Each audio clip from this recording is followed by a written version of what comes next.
Nah, sekarang saya mau punya modal yang 5 juta ke bawah gimana ya? Tapi saya tetap bisa menjual makanan. Oh ya udah, nggak usah bentuk kafe. Tapi bisa alternatifnya adalah memang buka usaha di rumah. Sistemnya bagaimana? Bisa melalui pesanan gitu ya, buka PO ya, pre-order, bisa lewat Instagram atau lewat media sosial lainnya gitu. Atau selain buka PO, bisa juga kita berjualan di marketplace, tapi sistemnya mungkin makanannya tidak yang ready to eat, tapi ready to cook.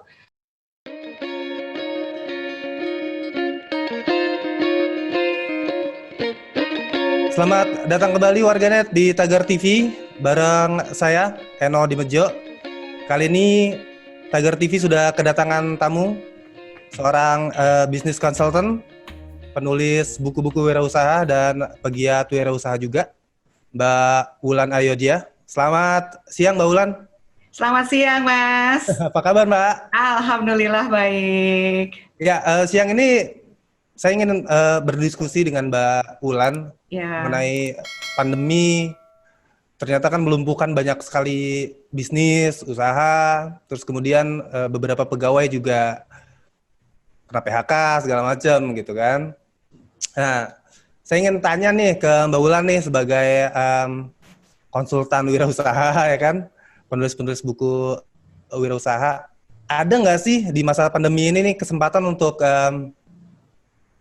yang baru menganggur atau baru lulus kuliah untuk membuka satu unit usaha gitu di tengah pandemi ini? Gimana Mbak Wulan? Ya, jadi gini Mas, memang ini pandemi ini terjadi perubahan yang sangat besar ya, terutama kalau yang dalam dunia bisnis itu terjadi banyak sekali gangguan aktivitas dari bisnis.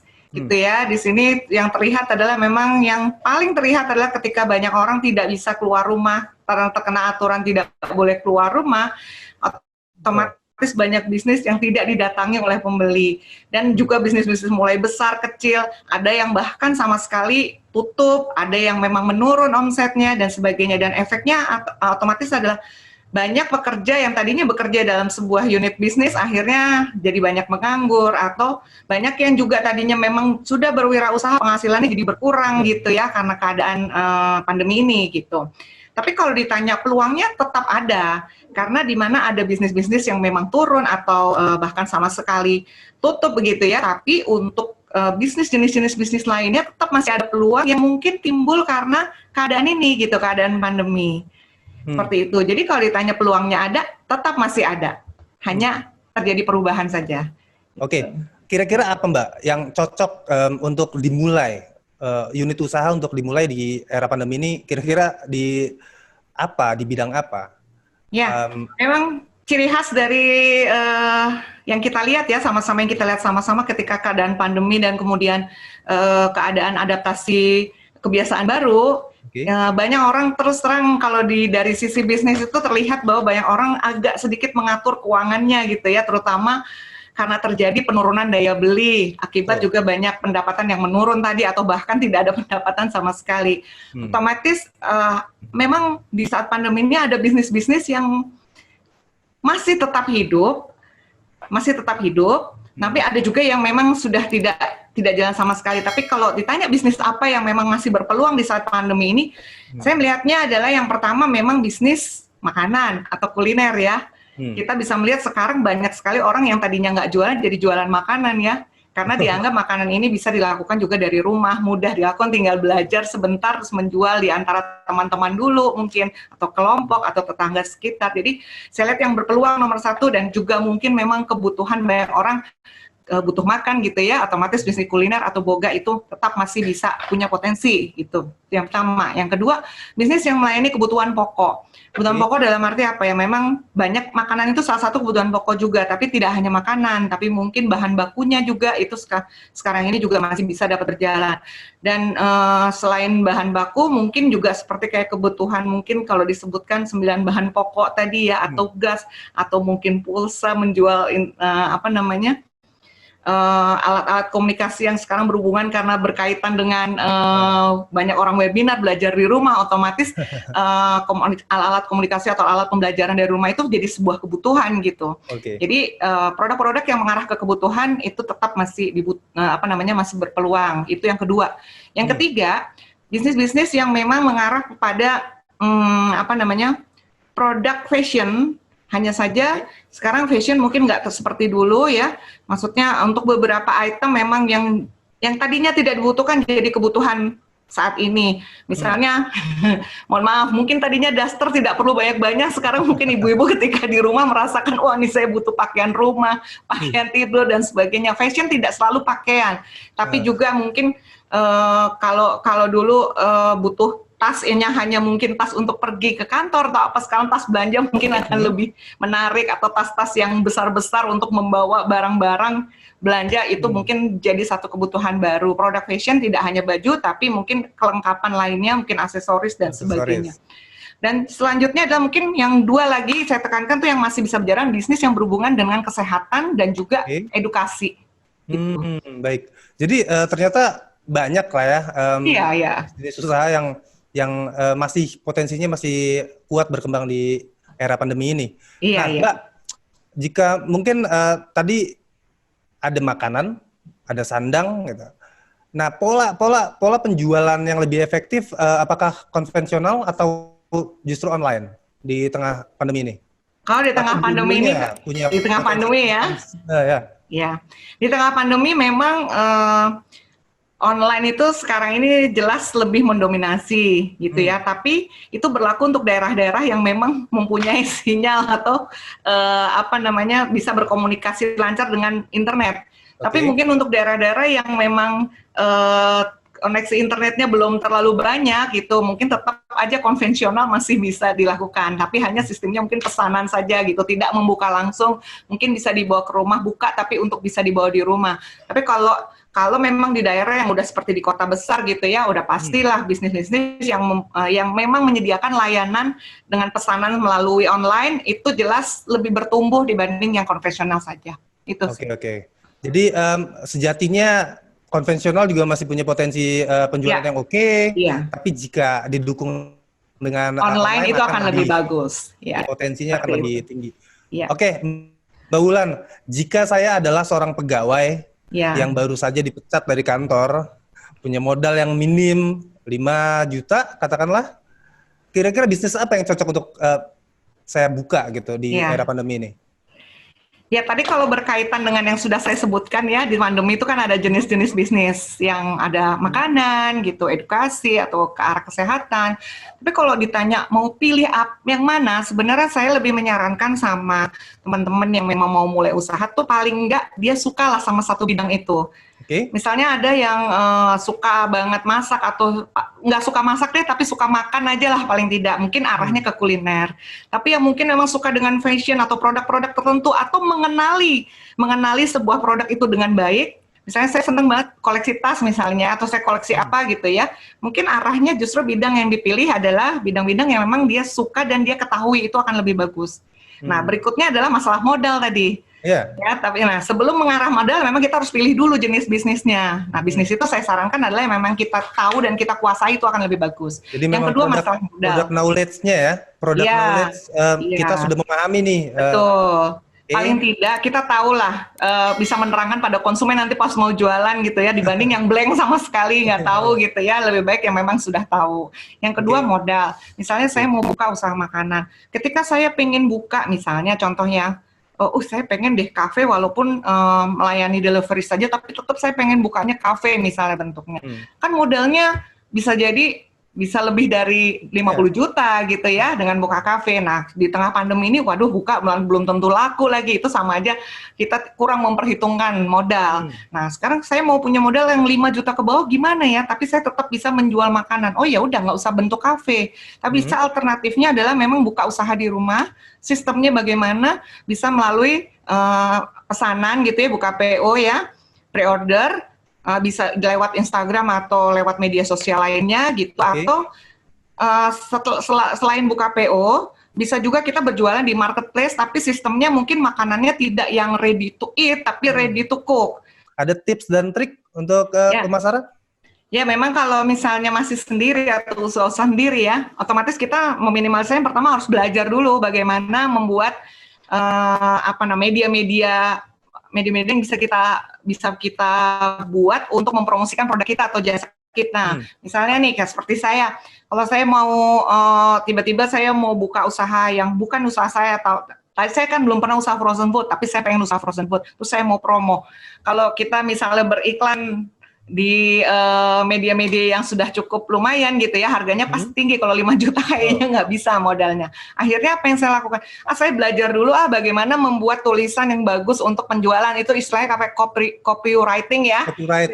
Copywriting, saya belajar copywriting gimana caranya menulis promosi produk saya dengan baik.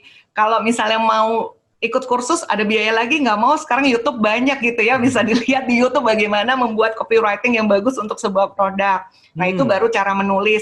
Kemudian mendesain, saya akan belajar dengan aplikasi-aplikasi yang memang tidak berbayar gitu, yang saya nggak perlu sebutkan, tapi saya belajar mendesain bagaimana membuat sebuah media flyer promosi yang bagus. Nah selanjutnya bagaimana ya, saya mungkin akan mencoba dulu lewat media sosial, atau mungkin saya bergabung dengan marketplace tertentu gitu ya, yang memang penjualannya bagus dengan desain yang sudah bagus, atau juga mesti belajar foto produk yang lebih bagus gitu ya, walaupun dengan kamera handphone mungkin misalnya.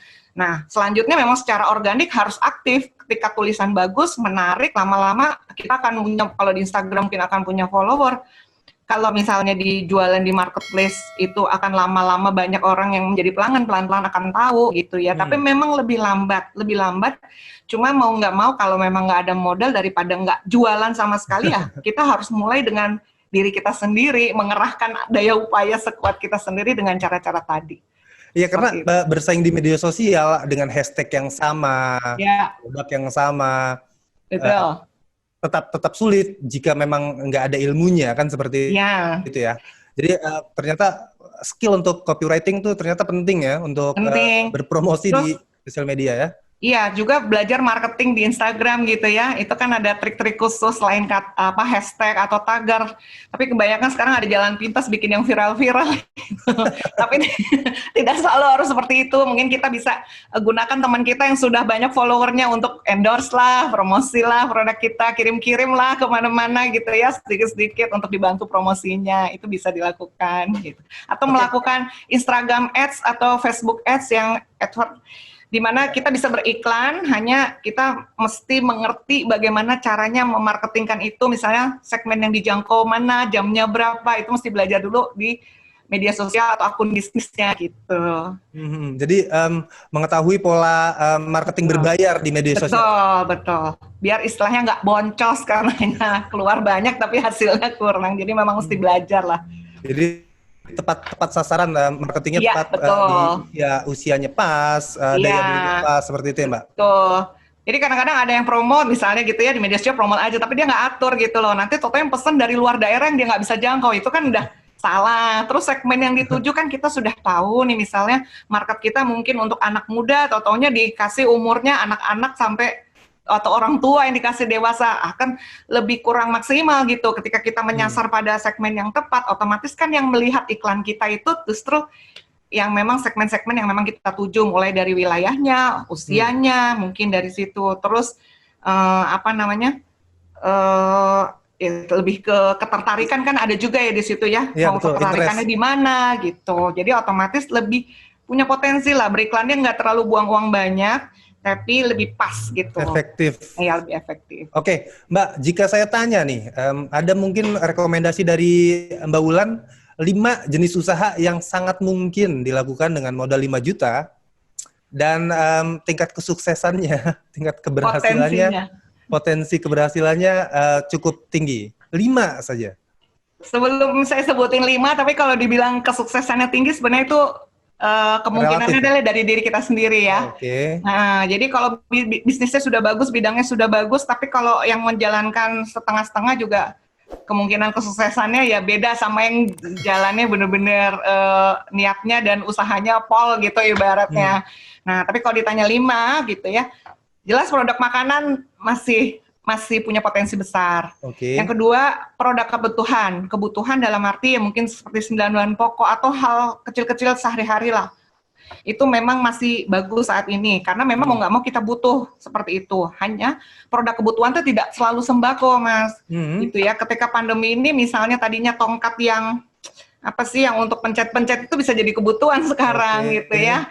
Ya, untuk memencet tombol ya, itu penjualan bisa luar biasa ya ketika kita di saat yang pas, bahkan sehari bisa ribuan terjual. Dan tapi itu ada masanya. Nanti 3 minggu setelah banyak orang udah mulai jadi tren, kita harus mikir lagi apalagi nih yang kita bisa ciptakan untuk kebutuhan orang, melihat dari masalah-masalah yang terjadi. Nah itu bisa ya.